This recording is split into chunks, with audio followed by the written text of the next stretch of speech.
இன்றே டவுன்லோட் செய்து உங்கள் ஃபேவரட் ஷோக்களை என்ஜாய் பண்ணுங்க. டேய், என்னாச்சுடா? அவ பார்த்தாளா? அவ பக்கத்துல வேற ஒரு பொண்ணு உட்காந்துருக்காளேமா. விடாத, நீ போய் அவ பக்கத்துல போய் உட்காரு. ஆனா அவ பக்கத்துல வேற ஒரு பொண்ணு உட்காந்துருக்காளேமா. இதெல்லாம் சொல்லணுமா? ஒரு சேர் எடுத்து போட்டு நீயே போய் உட்காரு. அப்பதான் அவகிட்ட பேச முடியும். அவ கோவப்பட மாட்டாளா? டேய், அவ புருஷன் நீ. அவ கோவப்படுறதுக்கு உரிமையே இல்ல. போ.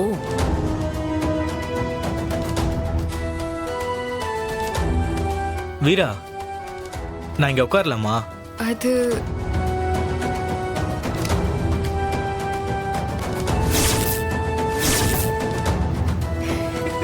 நான் உட்காந்துக்கிறேன் பாஸ்.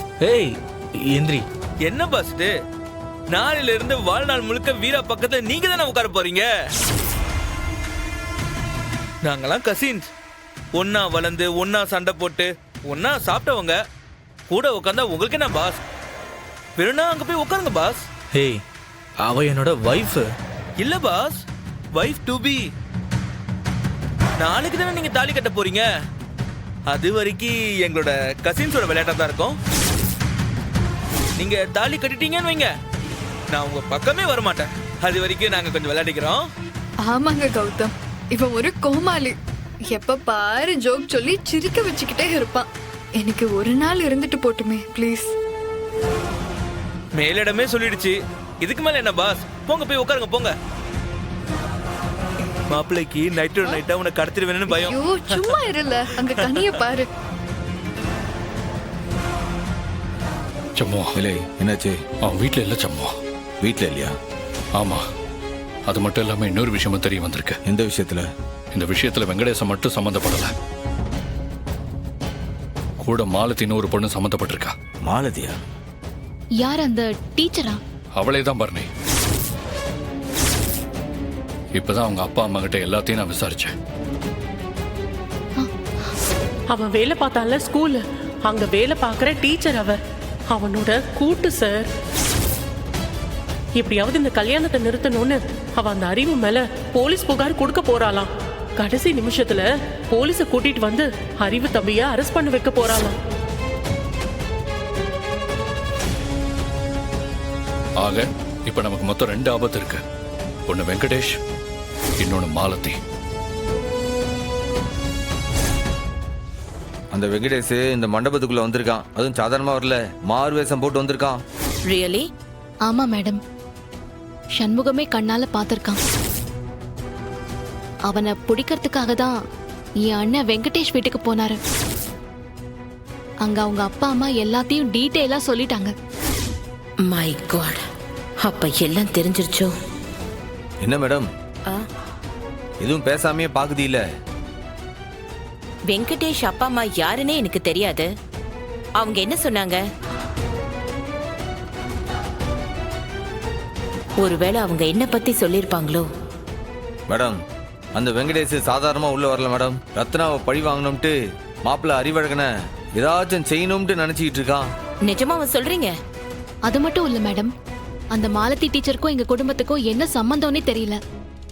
அந்த லேடி வேற அறிவு அவளை லவ் பண்றதாவும் போலீஸோட வந்து கடைசி நேரத்துல கல்யாணத்தை நிறுத்த போறதாவும் வெங்கடேஷோட அப்பா அம்மா சொல்லிருக்காங்க. அவ்வளவுதானே? வேற எதுவும் சொல்லல? வேற என்ன சொல்லணும் மேடம்? அது நிஜமாவே அறிவு அந்த மாலதிய லவ் பண்றாரா என்ன? அதெல்லாம் இல்ல மேடம். அறிவை பத்தி எங்களுக்கு தெரியும். கண்டிப்பா அந்த மாலதி ஏதோ ஒரு பொய் புகார் தான் சொல்லியிருக்கேன். அதை கூப்பிட்டு விசாரிச்சா கண்டிப்பா உண்மை என்னன்னு தெரிஞ்சிடும் மேடம். அது அறிவு கிட்ட கேட்க வேண்டியதானே? மேடம், இது டெலிகேட் விஷயம் மேடம். யாரோ ஒரு பொண்ணு சொன்னாங்கிறதுக்காக அறிவு கிட்ட எப்படி முகத்துக்கு நேரா கேட்க முடியும்? அதுவும் இல்லாம அறிவோட அப்பா வேற ஏதோ ஒரு கோவத்துல இருக்காரு. இந்த நேரத்துல இத கேட்கவே முடியாது. அப்பாடா, என்ன பத்தி உங்களுக்கு எதுவுமே தெரியல. மேடம், என்ன யோசனை பண்ணிட்டே இருக்கீங்க? என்னன்னு சொல்ல மாட்டீங்களா? இத பத்தி உங்களுக்கு தெரியுமா தெரியாதா? எனக்கு இது எல்லாமே முன்னாடியே தெரியும். என்ன மேடம் சொல்றீங்க? இந்த கல்யாணம் நடக்கணும்னு தான் நானும் பாடுபடுறேன். அதனால உங்களுக்கு தெரியாமலே இந்த பிரச்சனையை நான் சால்வ் பண்ணிடலான்னு நினைச்சேன். என்ன மேடம் இவ்வளவு பெரிய விஷயத்த எங்களுக்கு தெரியாமலே பார்த்துக்கிட்டு இருக்கீங்க, எங்ககிட்ட சொல்லிருக்கலாம்ல. ஏற்கனவே நீங்க ரொம்ப டென்ஷனான ஆளு. இத சொன்னா எப்படி எடுத்துக்குவீங்களோன்னு தான் நான் சொல்லல. காலையில ஒரு முகூர்த்தம் இருக்குன்னு ஐயர் சொன்னார்ல, 7 மணிக்கு அதுலயே வச்சுடுவோம். அதுக்கான ஏற்பாடெல்லாம் உடனே போய் செய்ய ஆரம்பிச்சிடுவோம். ம்.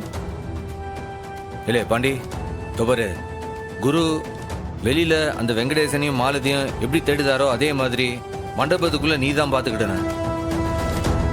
எக்காரணத்து கொண்டு அந்த வெங்கடேசன் மண்டபத்துக்குள்ள வரவே கூடாது. அதுக்கு நீ தான் பொறுப்பு. வேற எனக்கு வேலையே கிடையாதுல. அவனை ஃபுல்லா கண்காணிச்சுக்கிட்டே தான் இருப்பேன். ஏலே உடங்குடி சண்முகம். வெட்டுக்கிளி, அண்ணி. நீங்களும் தான். சரிண்ணே. அவனுங்க எங்க இருந்தாலும் கண்டுபிடிச்சிடணும்ல. அண்ணே நாங்க போய் பார்த்துட்டு வரோண்ணே. இல்லே டாக்டர், நீ வா. நம்ம வீட்டு ஆளுங்களுக்கும் அறிவு வீட்டு ஆளுங்களுக்கும் இந்த முகூர்த்தத்தை மாத்தின விஷயத்த சொல்லிட்டு வந்துடும். இன்னொன்னு, இந்த முகூர்த்த மாத்தின விஷயம் நமக்குள்ள மட்டும் இருக்கட்டும், வெளியில யாருக்கும் தெரியல. சரி. சரி அண்ணாச்சி வாங்க, மாமா வாங்க. நீங்க எல்லாரும் ஒரு விஷயத்தை யோசிச்சீங்களா? ஒரு மனுஷனை இந்த காதல் இருக்குல்ல, அது எப்படி மாத்துனே தெரியாது இல்ல. ஆனா பாருங்க, என்னை காதல் ஒரு வாத்தியாரா மாத்திருக்கு. நான் ஒரு வாத்தியாரா இருந்து இன்னைக்கு நிறைய குழந்தைங்களுக்கு ஒரு நல்ல வழிகாட்டியா இருக்கேன்.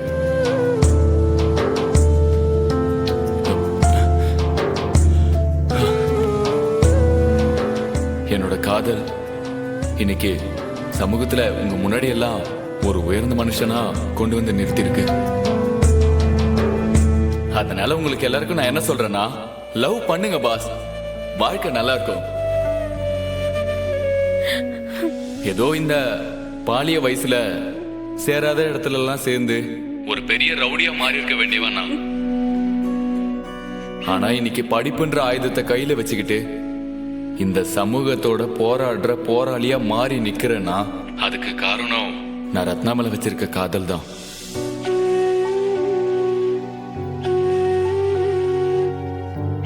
சத்தியமா இது எதுவும் அவளுக்கே தெரியாது என்ன ரத்னா. ஆனாலும் என் மனசுல அவளை நான் சுமந்துக்கிட்டு இத்தனை காலமா அவளை ஒரு தவ மாதிரி நான் லவ் பண்ணிட்டு இருக்கேன்.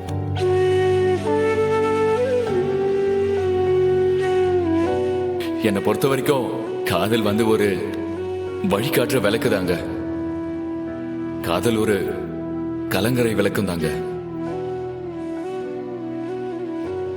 காதல் இந்த சமூகத்தை ஒழுங்குபடுத்துற ஒரு உணர்வு. காதல் தான் இந்த உலகத்துல எல்லாமே. இப்ப சொல்றேன், கட்டாயம் எல்லாரும் லவ் பண்ணுங்க பாஸ்.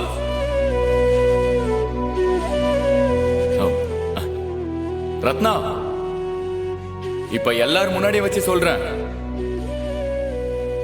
I love you.